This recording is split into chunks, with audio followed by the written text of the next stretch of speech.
purchasing his life with every open gullet. Foes found him impossible to pin down, often stunned by the very blows they would try to deflect. It was as if his frenzy could not be put on hold. Even in the most dire moments, he would rise from the ashes to hack his enemies to pieces. Lan's overwhelming speed and ferocity have crushed many, and many more will fall before he is done. The orphan came from the northwest, a slave, and bought his freedom.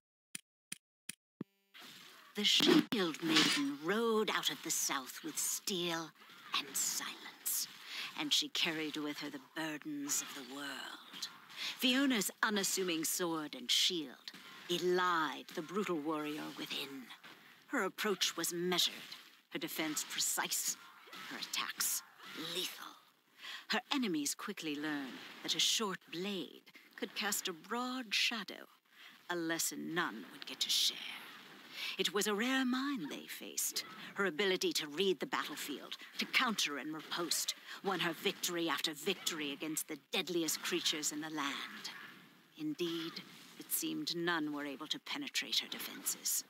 Should a foe attempt to smash through her guard, she would simply show them her long hammer and remind them of her superiority.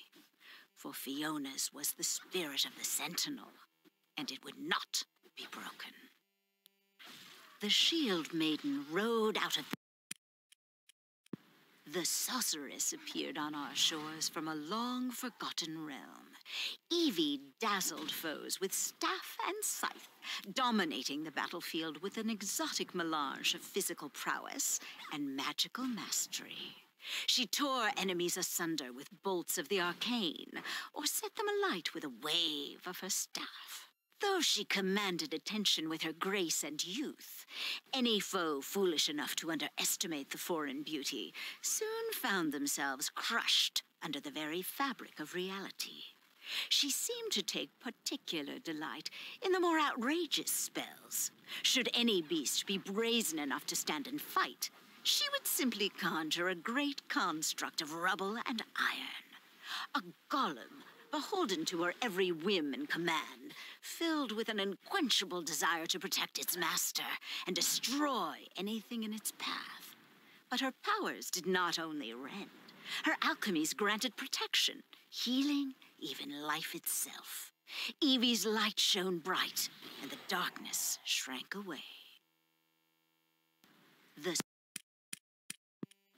man of impossible size appeared from the uncharted lands, and his was a wrath to behold. Karak trampled his foes, crushing them to paste with a ponderous pillar he tossed about like a twig. Even when his tool was gone, his savagery was not. Big and small alike, they were like dolls to him, and he was not one for play. He was a juggernaut of destruction. He pummeled and he bashed, his fists working like great hammers pounding at the anvil. Karak's strength never failed, for no beast could match it. The man of impossible... The ranger lost everything, and his anguish drove him from the woodlands. Kai descended upon his enemies like a storm, overwhelming them with a veritable arsenal of killing tools, custom-made to disorient and destroy. The northeastern winds had equipped him with physical conditioning beyond compare, and he surprised enemies with a martial style that never failed to impress. He was a silent executioner, a whisper from the mouth of death itself. Charges, assaults, giant monsters, or packs of beasts. No combatant seemed to break his composure. All were dispatched with cold efficiency, left to rot where they would fall. For he was a craftsman, and killing was his masterwork.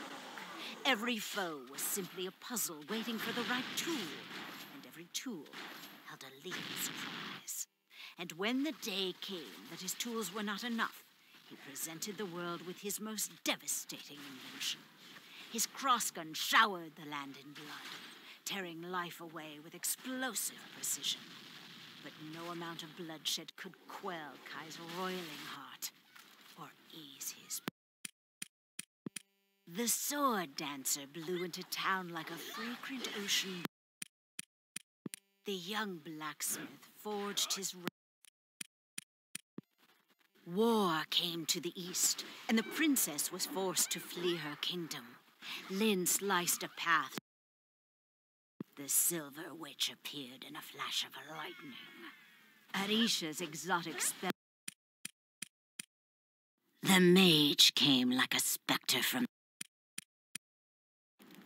The vagrant princess glides across... The dragon knight slices her way through a... The Silver Witch appeared in a flash of lightning. Arisha's exotic spell sword and magical focus worked as one, driving back the dark. War came to the east, and the princess was forced to flee her kingdom. Lynn sliced a path to these lands with her battle glaive, dancing among her foes as the Reaper of Death, punishing their missteps with graceful efficiency. She was swift, precise, hard to catch, trained to strike and disappear. She dispatched even the most dangerous of foes with a flurry of techniques, laying traps and detonating them with an ancient killing blow. Lynn's tireless assault earned her a reputation as the whirling assassin from across the seas. But to her enemies, she would always be feared as the Queen of Destruction. War came to the east, and the princess was forced to flee her kingdom. Lynn sliced a path to the...